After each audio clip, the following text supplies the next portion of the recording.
So I've had this theory I've been thinking about between Rox and Roger for the longest. Let me get into it.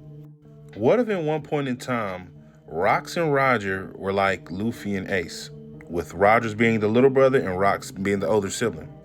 They don't have to be brothers or anything, but what if they grew up together, maybe shared each other dreams? They both dreamed of becoming great pirates one day and following their own paths, just like Luffy and Ace.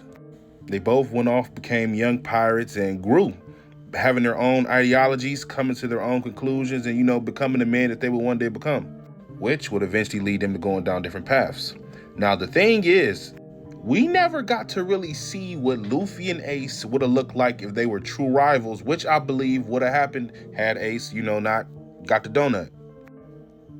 Now, their dreams don't necessarily intersect, but I do believe had Ace lived and time went on, and as he learned more, and as he learned more about his father, why he was the Pirate King, what that really meant, and everything that entails and why he did it, I think eventually Ace would have gotten to a point as he would have become the captain of the Whitebeard Pirates eventually. He would have got to the point where it's what I have to do. I am the man that Roger waited for. I think Whitebeard would have told him that you're the man that your father waited for. Honestly, it would have been him.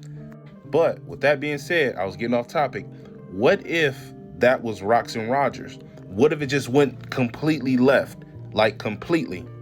One of the interesting things we've learned about Rox recently, as opposed to his son, he's actually a loyal guy, seemingly. Or at least he's loyal to people he need.